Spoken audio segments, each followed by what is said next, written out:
Arunigopanishad. Arunaputra Aruni. He is the protagonist here.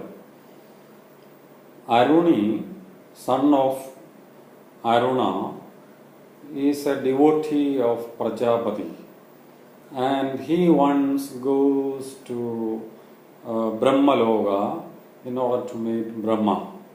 But this is his question: Hey Bhagavan, how do I abandon all my karma? How can I be free from all the duties in the world? That is his question. So Brahma prescribes to him a series of tenets to free himself. First, he says you have to free yourself from your own sons and all relatives.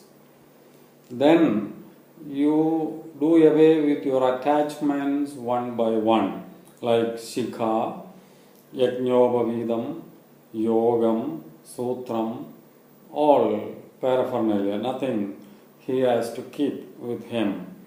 Then one by one you have to say goodbye to all the lokas, all the worlds.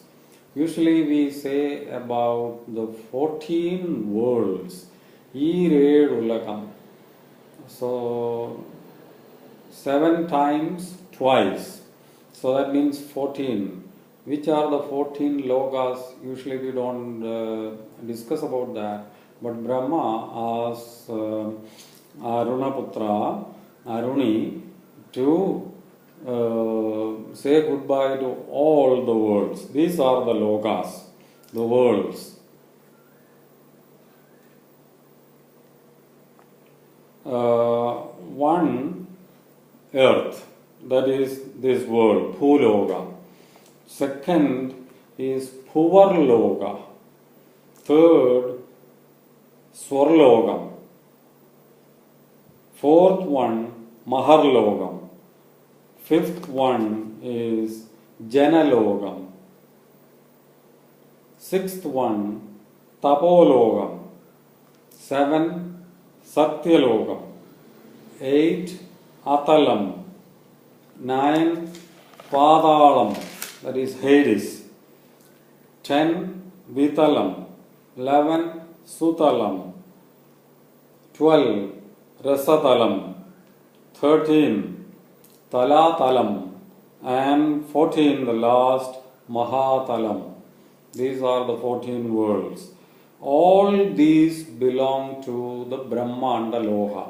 Brahmanda Loka includes all the lokas in the universe. So you should not have any desire to see or to reside in any of these worlds. And you have to be a custodian of only small, only 3 little possessions. One is the dand, the staff. Second is kaubinam, just a little dress to cover the vital parts.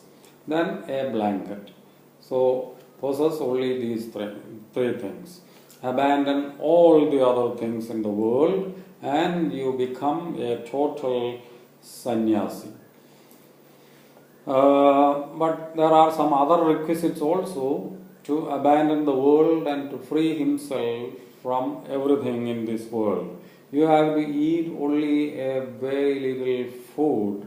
That is, you take food just like medicine. That is the advice given to him. And whatever you get, you have to eat. There should not be any special likes or dislikes towards food. And follow Brahmacharya, Ahimsa, and Aparigraha.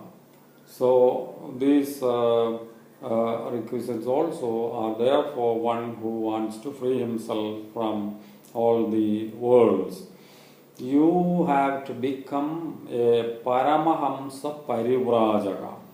That is, and practice asana shayana, sleeping in different postures, Then you can keep a little pot to collect water or something, or a small vessel, or the cover of a fruit or something, just to keep little water or food with you. That is enough.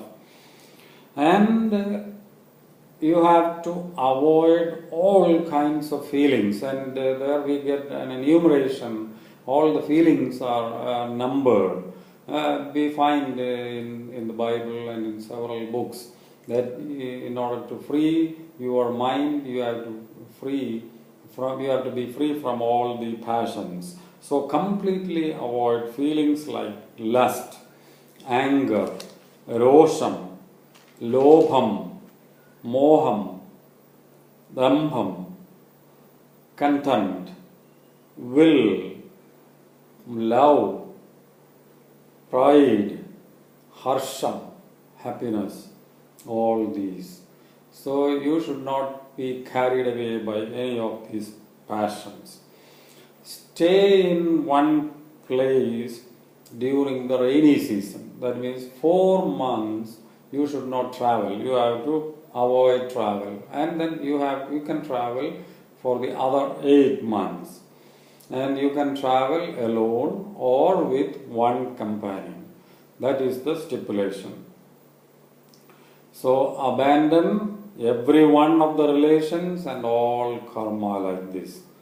Make your hands your vessels for receiving alms. So just to beg for his food and all. Recite prayers 3 times in a village. Then one who realizes the truth encompassed in the Upanishad, in this Upanishad, he becomes a jnani. And towards the end, Brahma says that his soul will shine like the sun. He will shine like the sun because of his inner light. And in the end, he attains ultimate glory, the Paramadhama, ultimate glory, and that is his result.